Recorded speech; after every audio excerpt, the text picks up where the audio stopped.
அடுத்து வரும் நிகழ்ச்சியானது ஜாய்ஸ் மேயர் ஊழியங்களின் நண்பர்கள் மற்றும் பங்காளர்களால் தாங்கப்படுகிறது.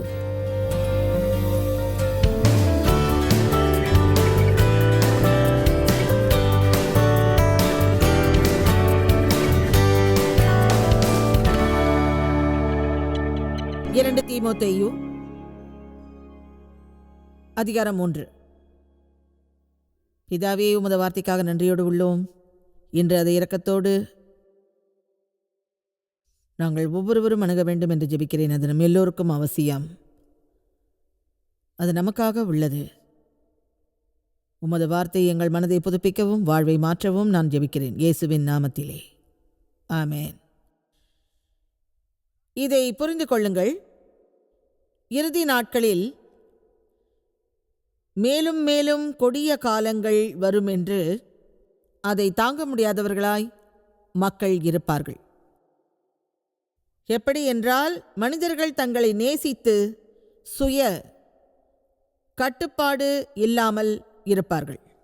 ஒரு உண்மையை நான் சொல்கிறேன். இந்த உலகத்தை பற்றி தான் நாம் பேசுகிறோம். ஆனால் திருச்சபை பற்றியும் கிறிஸ்தவர்கள் பற்றியும் நாம் பேசுவதில்லை. நான் நினைப்பது இதுதான். இந்த உலகில் சுயநலம் உள்ள சுயசார்புள்ள கிறிஸ்தவர்கள் இன்னும் பலர் இருக்கிறார்கள். ஆமேன். நீங்கள் அப்படி இல்லை. உண்மை. அப்படி இருக்க மாட்டீர்கள் என்பது எனக்கு தெரியும். ஆனால் அப்படிப்பட்ட சுயநலமுள்ள கிறிஸ்தவர்களுக்காக நாம் ஜெபிக்கிறோம். அதே சமயம் அகத்தில் மரிப்பது பற்றியும் தேவனுக்காக வாழ்வது பற்றியும் நாம் அறிய வேண்டும். அவர்கள் பணத்தை இச்சிப்பவர்கள், ஆசையில் அளவுக்கு அதிகமான ஆசை உள்ளவர்கள், வீம்புக்காரர்கள், பெருமை பேசுபவர்கள், நிந்திக்கிறவர்கள், பெற்றோருக்கு கீழ்ப்படியாதவர்கள், நன்றி உணர்வு இல்லாதவர்கள், தூய்மையற்றவர்கள். இன்னும் தெளிவாக சொல்லப்போனால் அவர்கள் மனிதரிடத்தில் அன்பு இல்லாதவர்கள். அதன் அர்த்தம் என்ன? அவர்கள் எப்போதும் தங்கள் தேவையை எதிர்பார்த்து கொண்டே இருப்பார்கள். ஆனால் அதற்காக அவர்கள் எந்த ஒரு முயற்சியிலும் ஈடுபட மாட்டார்கள். எப்போதும் பிறர் உதவி செய்வதையே அவர்கள் எதிர்பார்த்திருப்பார்கள். ஆனால் அவர்கள் எதுவும் செய்ய மாட்டார்கள். அவர்கள் சமாதானத்தை விரும்ப மாட்டார்கள். அவர்கள் அவதூறு பேசுபவர்கள், அவர்கள் பொய்க்குற்றம் சுமத்தும் பிரச்சனைக்குரியவர்கள், உணர்ச்சியற்றவர்கள், நீதி தவறுபவர்கள், கட்டுப்படுத்த முடியாதவர்கள், நல்லதை எல்லாம் எதிர்ப்பவர்கள். உறுதியா சொல்றேன், இது இன்னும் 2 வசனங்களில் முடிஞ்சிடும். ஆனால் ஒரு மிகப்பெரிய கூட்டத்தை தொடங்க இது மகிழ்ச்சியான வழியாகாது. அவர்கள் தேச துரோகிகள், துரோகம் இழைப்பவர்கள், அகத்தில் ஏமாற்றத்தோடு உள்ளவர்கள், அவர்கள் இச்சிப்பதை நேசிப்பவர்கள், வீணாக காலத்தை கழிப்பவர்கள், அவர்கள் தேவனை நேசிப்பவர்கள் அல்ல. அவர்களுக்கு சமயம் இருந்தாலும் அதை மறுப்பவர்கள், எதையும் மறுப்பவர்கள், அவர்கள் வல்லமைக்கு எதிரானவர்கள். இதோடு அதை நாம் நிறுத்திக்குவோம். அவர்களுக்கென்று ஒரு சமயம் இருந்த போதிலும் அந்த சமயத்தின் வல்லமையை மறுப்பார்கள். சுவிசேஷ நற்செய்தி அதன் உண்மையான வல்லமை என்ன? அது அன்பிற்குரிய நற்செய்தி. அதை பற்றி இயேசு என்ன சொன்னார் என்றால், நீங்கள் ஒருவரில் ஒருவர் அன்பாயிருங்கள் என்கிற நவமான கட்டளையை உங்களுக்கு கொடுக்கிறேன். அதன் மூலம் நீங்கள் என்னுடைய சீடர்கள் என்று அனைவரும் அறிந்து கொள்வார்கள். நம்மை நேசிப்பவர் யாராவது இருக்க வேண்டும் என்று நாம் நினைக்கிறோம். ஆனால் நாம் பிறரை நேசிக்கவே மாட்டோம். ஆனால் அது உங்களால் முடியும். இந்த உலகில் பிறரால் நேசிக்கப்படாதவர்கள் யாருமே இருக்க முடியாது. ஏனென்றால் இந்த உலகம் முழுவதும் நேசத்தை விரும்புகிறது. நீங்கள் இப்போது நினைப்பது எனக்கு புரிகிறது. இது எங்கே போய் முடியுமோன்னு நீங்கள் நினைக்கிறீங்க. 2-3 ஆண்டுகளுக்கு முன்னால் ஒரு புத்தகம் எழுதினேன். அதன் தலைப்பு அன்பின் புரட்சி. ஆனால் அது எதிர்பார்த்தபடி விற்கவில்லை. அதன் விற்பனை மோசமாக இருந்தது, மிகவும் மோசம். எங்களின் ஒரு கூட்டத்தில் 112 புத்தகம் மட்டுமே விற்பனையானது. அந்த கூட்டத்தில் சுமார் 10,000 மக்கள் இருந்ததாக என்னிடம் பிறகு சொன்னார்கள். ஆனால் அந்த புத்தகம் மிக நேர்த்தியானது என்று உங்களிடம் சொல்கிறேன். அது மோசமான புத்தகமாச்சு. அதை பற்றி ஏன் எங்ககிட்ட சொல்கிறீங்கன்னு நீங்கள் கேட்கலாம். அது அந்த இடத்தில் விற்பனை ஆகாத காரணத்தால் அது மோசமானதல்ல. வெளிப்படையாக சொன்னால் அது விற்காததற்கு காரணம் மக்கள் அதை ஒரு முக்கியமான நற்செய்தியாக நினைக்கவே இல்லை. தங்களுக்கு ஏற்கனவே அன்பை பற்றி தெரியும் என்று நினைத்தார்கள். ஒரு விசுவாசி என்ற முறையில் நான் சொல்கிறேன், ஒவ்வொருவரும் தாங்கள் கிறிஸ்துவை பின்பற்றுபவராக நினைத்தால், அவரோடு கூட அன்பிலே சஞ்சரிப்பவராக நினைத்தால், நான் தைரியமாக சொல்கிறேன், இந்த உலகில் அநேக பகுதிகள் காப்பாற்றப்பட்டிருக்கும். இன்று நமது சமுதாயத்தில் இருக்கும் குழப்பங்கள் எதுவும் இப்போது நமக்கு இருந்திருக்காது.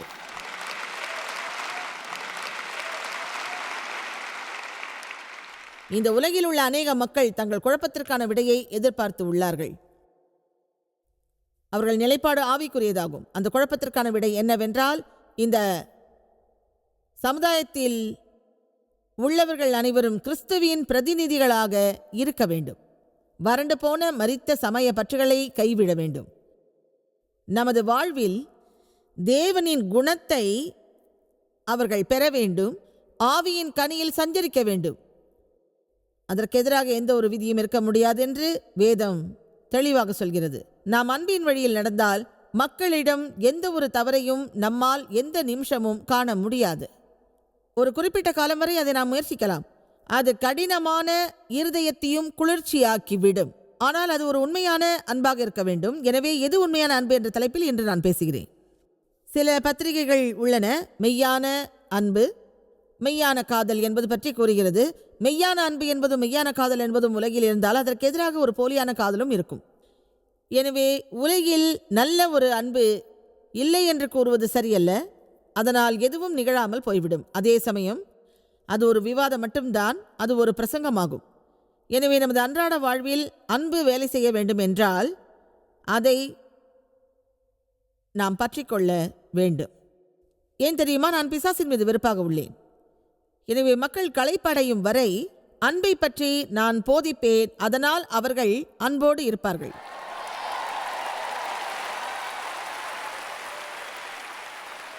இதில் மிகவும் சோகமான விஷயம் என்னவென்றால், திருச்சபையில் அன்பை பற்றி நாம் அதிகமாக பேசிக்கொண்டிருக்கிறோம் என்பதுதான். ஆனால் வெளியே சிறிதளவே உள்ளது.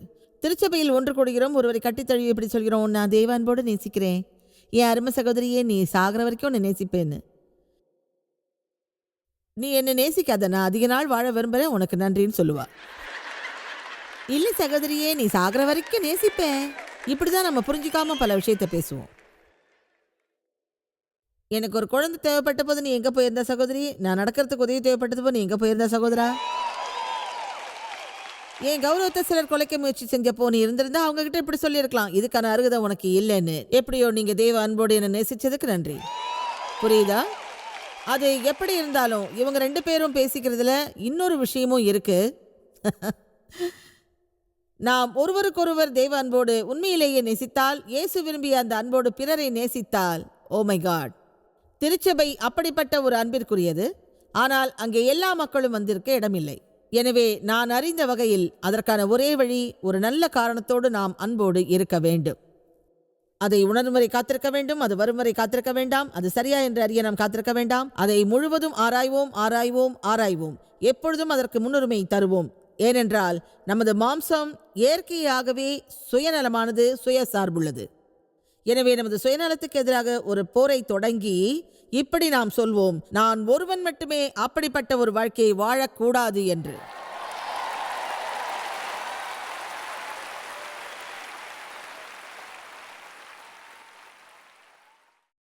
நாம் வெளிப்படுத்தக்கூடிய ஒரு அருமையான விஷயம் அன்பு என்று வேதம் சொல்கிறது. 1 கொரிந்தியர் 12:31.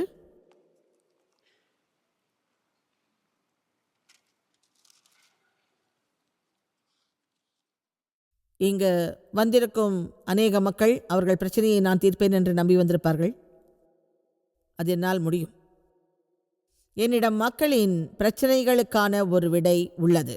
அது என்னவென்று சொல்கிறேன். அதாவது நமது பிரச்சனையை தீர்ப்பதற்கான தேவனின் தத்துவத்தை சொல்கிறேன். உங்களுக்கு ஒரு பிரச்சனை இருக்கலாம், அதற்கு உங்களால் உதவ முடியாது. அதே சமயம் உங்களுக்கும் நீங்கள் உதவ முடியாது. ஆனால் வெளியே சென்று பிறருக்கு உதவும் ஆற்றலை தேவன் உங்களுக்கு வழங்குவார். நீங்கள் வெளியே சென்று பிறருக்கு உதவினால் நீங்கள் ஒரு விதையை விதைக்கிறீர்கள். அப்போது உங்கள் வாழ்வில் ஒரு நல்ல அறுவடையை தேவன் வழங்குவார்.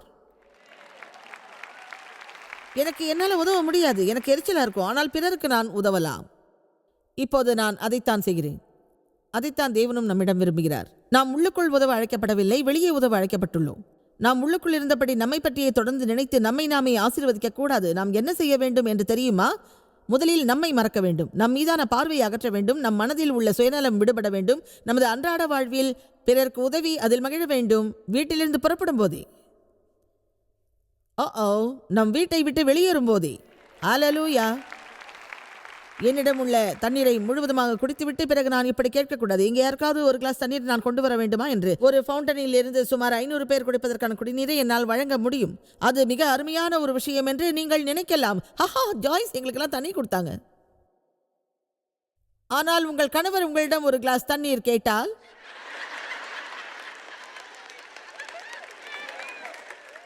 உடனே சொல்லுவீங்க, என்னை பத்தி என்ன நினைக்கிறீங்க, நான் என்ன அடிமையா? ஜாய்ஸ் எங்களுக்கெல்லாம் தண்ணி கொடுத்தாங்க. ஆனால் உங்கள் கணவர் உங்களிடம் ஒரு கிளாஸ் தண்ணீர் கேட்டால்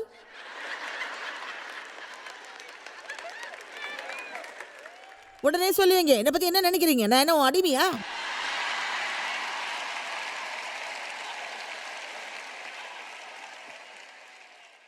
நான் ஊழியம் செய்வதற்கான ஒரு விருப்பத்தை சொல்கிறேன். உண்மையா உங்ககிட்ட ஒரு உண்மையை சொல்கிறேன். தேவன் என்னிடம் சொல்லாத எதையும் உங்களிடம் நான் சொல்வதில்லை. ஒரு பிரசங்க புத்தகத்தை வாங்கி அதில் இருக்கும் நற்செய்தியை படித்து நான் சொல்லவில்லை. இதில் நான் வாழ்கிறேன். நான் அறியாத எதை பற்றியும் நான் போதிக்கவே இல்லை. கிரியை செய்யாத எதை பற்றியும் உங்களிடம் நான் சொல்வதில்லை. எனவே நீங்கள் மகிழ்ச்சியாக இருக்க விரும்பினால் உங்களை பற்றி நினைப்பதை மறந்து விடுங்கள். பிறரை மகிழ்விப்பதற்காக வாழத் தொடங்குங்கள். ஆமென். 1 கொரிந்தியர் 12:31 முக்கியமான வரங்களை நாடுங்கள், இன்னும் அதிக மேன்மையான வழியையும் உங்களுக்கு காண்பிக்கின்றேன். உயர்ந்த ஈவுகளையும் நல்ல கிருபைகளையும் காட்டுகிறேன். மேலும் ஒரு உன்னதமான வழியை உங்களுக்கு காட்டுகின்றேன். அவை எல்லாவற்றிலும் மிகவும் மேலான விஷயம் உள்ளது, அதுதான் அன்பு. அதை மத்தேயு 5:44 காணலாம். அதை பார்ப்போம்.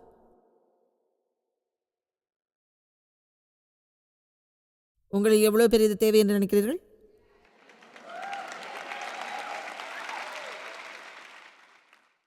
நீங்கள் விரும்பும் எல்லா மக்களும் இங்கே வந்துள்ளார்களா? வந்திருக்க மாட்டார்கள். இன்னைக்கு என்னோட கணவர் என் கூட வர்றதை நான் விரும்பினேன். அவர் இந்த நற்செய்தியை நிச்சயமா கேட்கணும். சரி, நீங்கள் விரும்பியபடி இன்று இங்கே எவ்வளவு பேர் வந்திருக்கிறீர்கள்? ஏன் தெரியுமா? அவர்கள் இங்கே இருப்பது நல்லது, அதை நானும் விரும்புகிறேன். அவர்களுக்கு இது அவசியம், அதனால கண்டிப்பா இதை கேட்கணும். மத்தேயு 5:44 முதல் 47 வரை.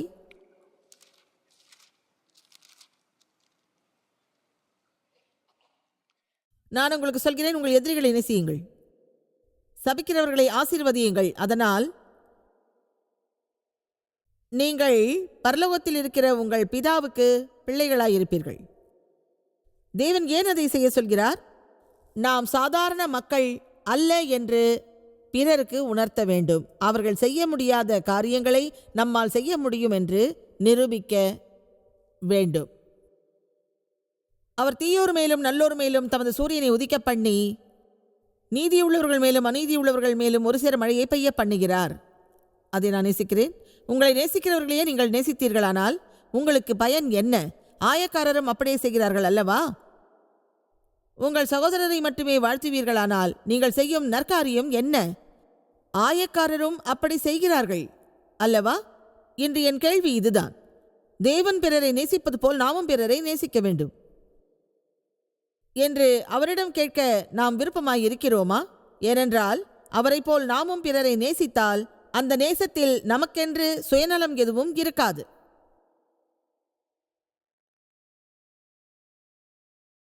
எல்லாரும் நல்லா தானே இருக்கீங்க?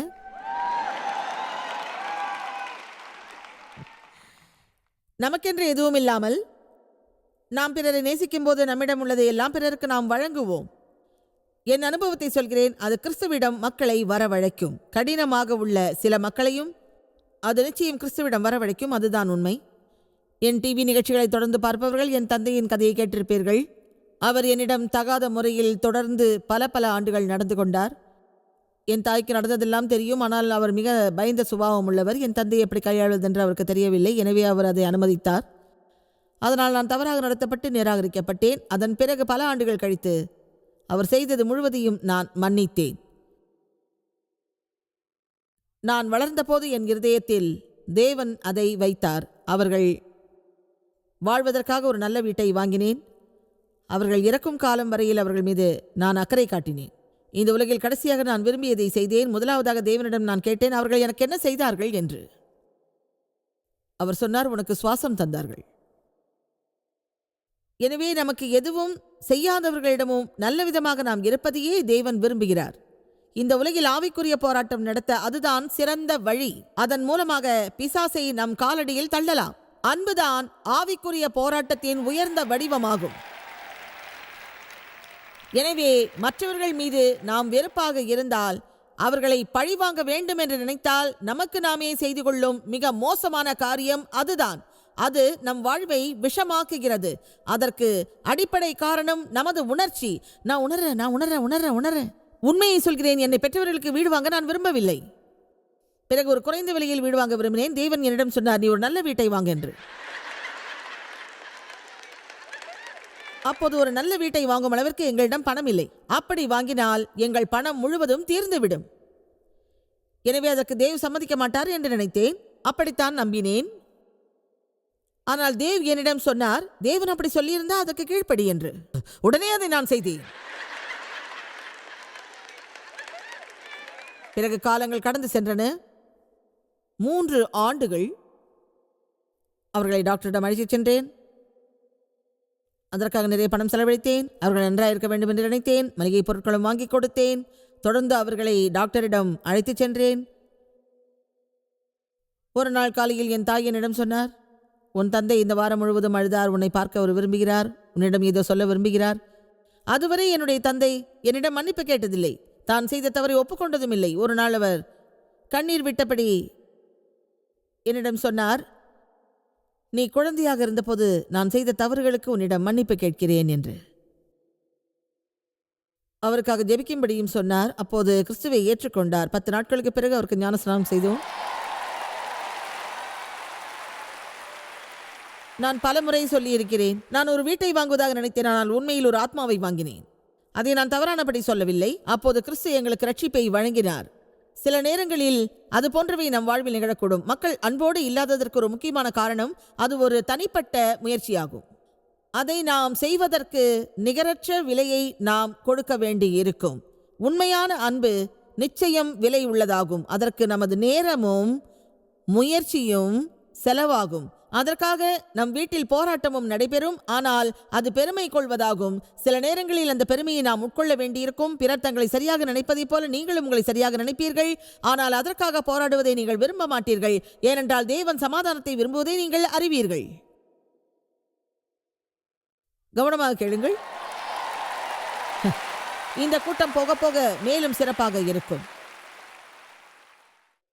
நீங்கள் அதில் ஒன்றிப் போவீர்கள். அன்பு என்பது எல்லோரிடம் நாம் கேட்டு பெறுவதல்ல. அதற்காக நாம் யாரையும் கட்டாயப்படுத்த முடியாது. அதன் அர்த்தம் இதுதான், தேவன் சொல்வதையே நீங்கள் செய்ய வேண்டும். அவர் காத்திருக்க சொன்னால் நீங்களும் காத்திருக்கத்தான் வேண்டும். அதில் நான் அனுபவப்பட்டிருக்கிறேன். தேவன் எதையாவது கைவிடும்படி என்னிடம் சொன்னால் உடனே அதை நான் கைவிடுவேன். அநேக நேரங்களில் நான் எதையாவது செய்யும்போது தேவன் அதை என்னிடம் சொல்வார். யாராவது நம்மை புண்படுத்தினால் நாம் அமைதியாக இருப்பது கடினமாகும். ஆனால் அதே சமயம் தேவன் அதற்கான விடுதலையை வழங்குவார். நாம் அதை எதிர்கொள்ள நினைப்போம். அப்படித்தானே? இது போன்ற அனுபவம் இங்கே யாருக்காவது உண்டா?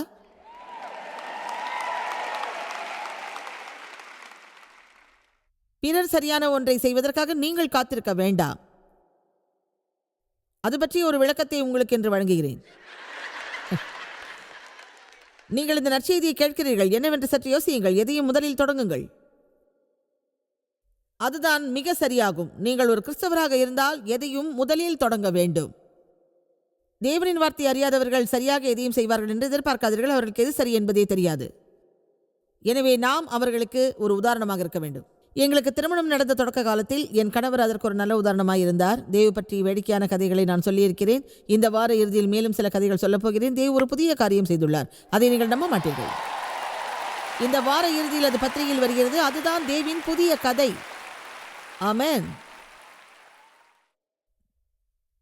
நானும் தேவும் மனமுடித்த நேரத்தில் அவர் ஒரு உறுதியான கிறிஸ்தவராக இருந்தார். இப்பொழுது நான் தேவனை விசுவாசிக்கிறேன். நான் ஒரு குழந்தையாக இருந்தபோது ஒரு புதிய பிறவி எடுத்தேன். ஆனால் எனக்கு அப்போது எதுவும் தெரியாது. எனவே எப்பொழுது நீங்கள் புதிய பிறவி எடுத்தாலும் எதுவுமே தெரியாமல் இருப்பீர்கள். ஆனால் எல்லாம் தெரிந்தது போல நடிப்பீர்கள். ஆகவே நீங்கள் வார்த்தையை படிக்க வேண்டும். தேவ் ஒரு தேர்ச்சியான வலிமையான தேவ மனிதராவார். அவர் ஒரு பரிசுத்தமானவர். எனக்கு கிறிஸ்துவை பற்றி யாரும் போதிக்க வேண்டிய ஒரு அவசியமில்லை. நான் அவரை நன்கு அறிவேன். எனக்கு பிடித்த வார்த்தை, நான் உன்னை நேசிக்கிறேன். முதலில் அது என்ன என்று எனக்கு தெரியாது. எனவே அதை பற்றி யாராவது என்னிடம் சொல்ல விரும்பினேன். என் நடிப்பை பற்றி தேவ் கவலைப்படவில்லை. இதை புரிந்து கொள்ளுங்கள். நான் நடித்தது அவருக்கு ஒரு பிரச்சனை அல்ல. அவர் உள்ளபடியே இருந்தார். உங்கள் வீட்டில் உள்ள விசுவாசம் இல்லாதவர்களையும் நீங்கள் தொழில் புரியும் இடத்தில் உள்ள விசுவாசம் இல்லாதவர்களையும் நீங்கள் ஈர்க்க வேண்டுமென்றால் அவர்கள் எப்படி இருந்தாலும் நீங்கள் உள்ளபடியே இருங்கள். அதைத்தான் இயேசு செய்தார். அவர் எந்த சூழ்நிலையிலும் மாறவில்லை. பிறர் நடிப்பதைப் போல அவர் நடிக்கவில்லை. அவர் உள்ளபடியே அவர் இருந்தார்.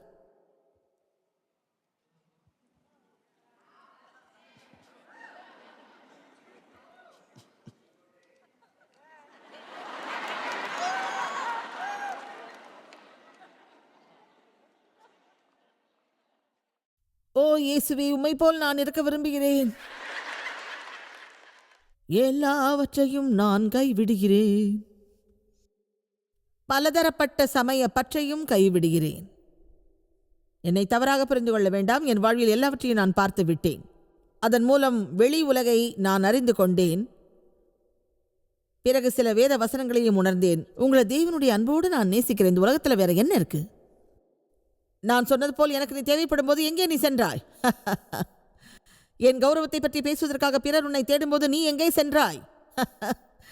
என் தைரியம் தளர்ச்சி அடையும் போது என் அருகில் நீ 1 மணி நேரம் இருக்க வேண்டும் என்று நினைத்தேன். அப்போது நீ எங்கே சென்றாய்? மேலும் அதை பற்றி நீ எனக்கு போதிக்கவும் இல்லை. அப்போது நீ என்னோடு இருக்கவே நான் விரும்பினேன்.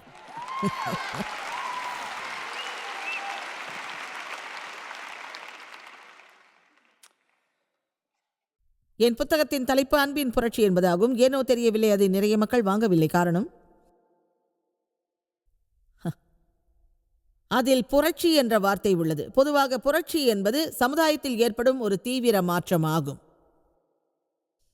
இன்றைய உலகில் ஒரு திடீர் புரட்சி, ஒரு தீவிர மாற்றம் நமக்கு ஏற்படவில்லை என்றால் அது சரியாக இருக்காது. அதுதான் நமது சமுதாயத்தில் உள்ள எல்லா குறைகளையும் போக்கக்கூடியதாகும். அதன் மூலம் தான் நம்மிடையே உள்ள வெறுப்பு, காழ்ப்புணர்ச்சி, துக்கம், தீங்கு, பாவம், சுயநலம், சுயசார்பாகியவற்றை நீக்கி நாம் அன்பில் நிலைக்க முடியும். அதன் மூலம் எல்லா கிறிஸ்தவர்களும் தங்கள் விளக்குகளை ஒழிக்க செய்வதற்கு விருப்பமாயிருப்பார்கள். அதன் பிறகு நாம் இயேசுவை போல இருக்கலாம். அது போதிப்பதால் மட்டும் நிகழாது. அதற்காக நாம் தேவையானதை செய்ய வேண்டும்.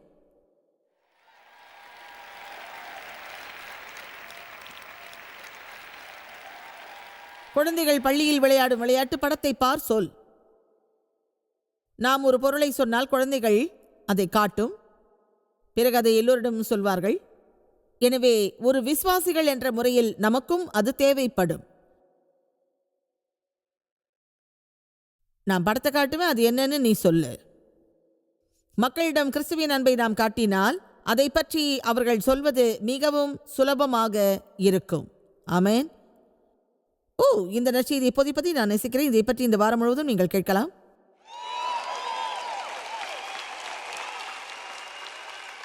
மத்தேயு 22:36. இயேசுவிடம் ஒருவன் கேட்டான், போதகரே, நியாய விதிகளிலே எந்த கற்பனை முதன்மையானது? இதில் முக்கியமானதும் முதன்மையானதும் ஆகிய மகத்தான கற்பனை எது என்று கேட்டான். எந்த ஒரு கற்பனை மகத்தானது மற்றும் முக்கியமானது? அவற்றில் எது தலையாயது? சில கற்பனைகள் எளியது, எனவே எது மகத்தானது? அதை நான் நேசிக்கிறேன். அது ஒரு வல்லமையான வார்த்தையாகும். இயேசு அவனை நோக்கி, உன் தேவனாய கர்த்தரிடத்தில் உன் முழு இருதயத்தோடும் உன் முழு ஆத்துமாவோடும் உன் முழு மனதோடும் அன்பு கோருவாயாக.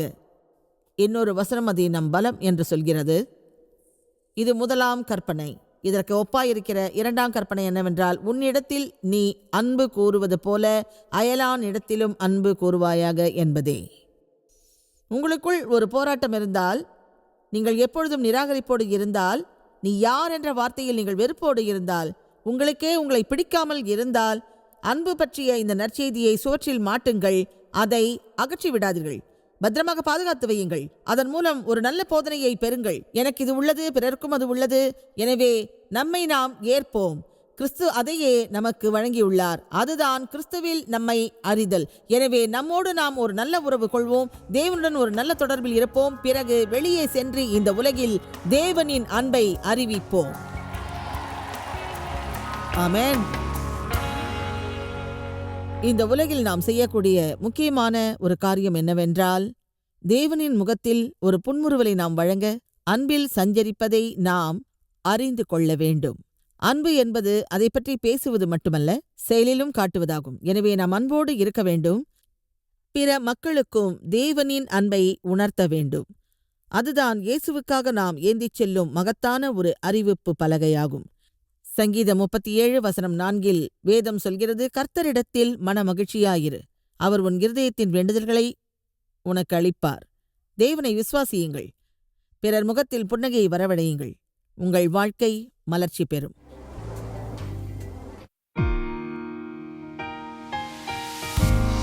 இந்த ஊழியத்தை உலகமெங்கும் சாத்தியமாக்கும் நண்பர்களுக்கும் பங்காளர்களுக்கும் எங்களது நன்றியையும் பாராட்டுகளையும் தெரிவிக்கிறோம். ஒன்றாய் இணைந்து நாம் பசி உழவுகளை போஷித்து உடைகளை கொடுத்து தேசங்களுக்கு சுவிசேஷத்தை சொல்லி வருகிறோம். எங்களை தொடர்பு கொண்டு www.jmumindia.org உங்கள் ஜெபத் தேவைகள் மற்றும் எங்களின் வெளியீடுகள் பற்றி அறிந்து ஜாய்ஸ் அவர்கள் நிகழ்ச்சிகளை அறிந்து எங்களோடு இணைந்து தேவ அன்பை உலகிற்கு பரவச் செய்யுங்கள். அடுத்து வரும் நிகழ்ச்சியானது ஜாய்ஸ் மேயர் ஊழியங்களின் நண்பர்கள் மற்றும் பங்காளர்களால் தாங்கப்படுகிறது.